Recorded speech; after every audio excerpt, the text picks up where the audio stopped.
Sotioku Namo Buddhaya. Perkenalkan, nama saya Justin Krisnayo dari kelas film G dengan PN 2141182. Dalam video kali ini saya akan memberi video ajakan agar kita melakukan meditasi.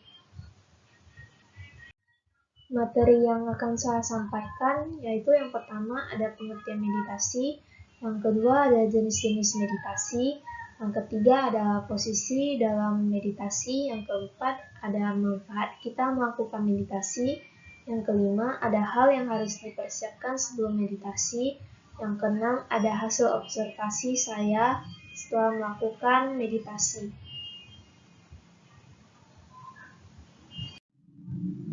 Yang pertama ada pengertian meditasi. Meditasi adalah sejenis latihan untuk memusatkan pikiran guna untuk mendapatkan ketenangan batin. Meditasi tidak sebatas hanya dipraktikkan oleh agama Buddha saja, tetapi meditasi juga dipraktikkan oleh banyak agama dan juga umat awam. Kemudian materi yang kedua ada jenis-jenis meditasi. Yang pertama ada samatha bhavana, adalah pengembangan batin dengan konsentrasi yang kuat pada objek untuk memperoleh ketenangan batin. Samatha bhavana yang digunakan untuk mendapatkan ketenangan batin melalui jana-jana dengan menggunakan objek yang tetap untuk memusatkan pikiran.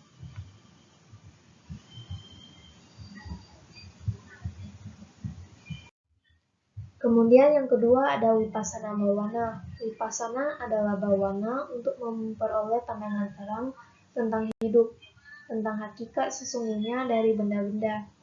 Tujuan dari latihan-latihan vipassana bhavana ini adalah untuk meminggirkan niwarana yang dianggap sebagai rintangan untuk memperoleh ketenangan batin maupun pandangan terang tentang hidup dan hakikat sesungguhnya dari benda-benda. Kemudian ada posisi dalam bermeditasi. Dalam agama Buddha terdapat 4 posisi dalam meditasi, yaitu meditasi dengan posisi duduk, berdiri, baring, dan berjalan. Posisi meditasi yang paling umum dipraktikkan biasanya adalah meditasi dengan posisi duduk.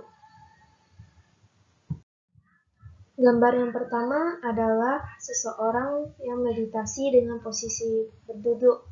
Kemudian di bawahnya adalah posisi meditasi dengan cara berjalan. Kemudian di tengahnya ada contoh meditasi dengan posisi berdiri. Kemudian yang terakhir foto di bawah kanan adalah posisi berbaring dalam meditasi. Kemudian yang keempat ada manfaat setelah melakukan meditasi.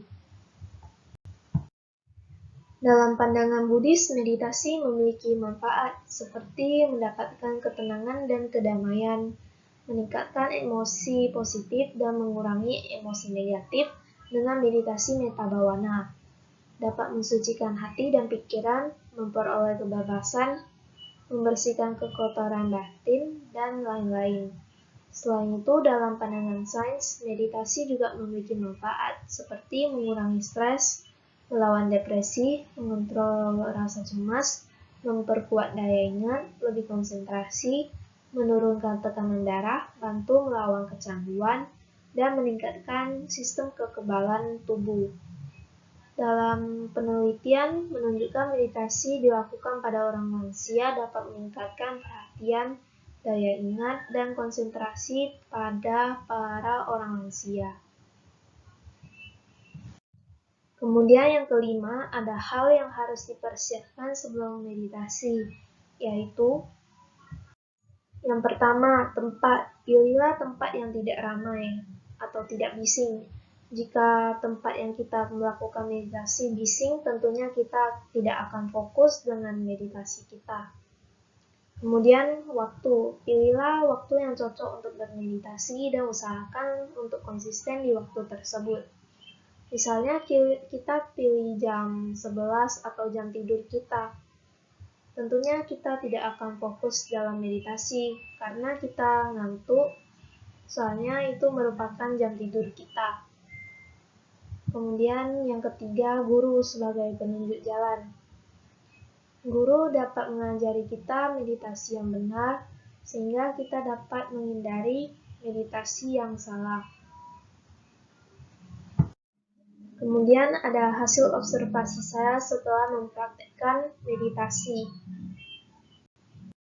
Saya mencoba untuk melakukan meditasi selama 30 menit, yaitu dengan 15 menit melaksanakan anapanasati dan 15 menitnya saya melaksanakan metta bhavana. Saya merasakan beberapa hal seperti ketika melaksanakan meditasi anapanasati di kamar saya pada saat sore sekitar jam 5.30, saya merasakan waktu cepat berlalu. Dan saya juga melaksanakan meditasi ini dengan fokus walaupun ada suara seperti orang yang berbicara, orang yang lagi makan, dan lain sebagainya. Saya menyadari masuk dan keluarnya nafas serta kembung-kempisnya perut. Kemudian setelah itu saya melaksanakan meditasi metta bhavana. Saya mengucapkan beberapa kalimat secara terus-menerus, yaitu semoga semua makhluk berbahagia, semoga semua makhluk selalu sehat, dan semoga semua makhluk dapat hidup dengan damai.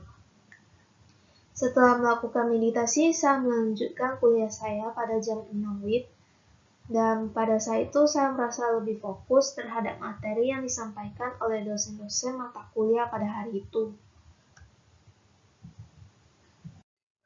Kemudian menurut Samyutta Nikaya bab 3 pada halaman 154, tukang kayu atau pembantunya memegang peralatan yang telah usang disebabkan jari-jari dan ibu jarinya. Tetapi dia tidak perlu mengetahui berapa kali peralatan terpakai hari ini, berapa kali kemarin, dan berapa kali lagi di lain waktu. Demikian pula halnya seseorang dengan tekun melaksanakan meditasi tidak perlu mengetahui berapa banyak kotoran batin terhapus hari ini, berapa banyak kemarin, dan berapa lagi di lain waktu. Cukup bahwa dia mengetahui bahwa kotoran itu sedang dihapus. Demikianlah materi meditasi yang saya sampaikan beserta hasil observasi saya setelah mempraktekkan meditasi. Jangan lupa melakukan meditasi secara rutin agar kita dapat mendapatkan manfaat melakukan meditasi seperti bisa fokus belajar dan menambah daya ingat. Terima kasih atas perhatiannya. Sotihotu, Namo Buddhaya.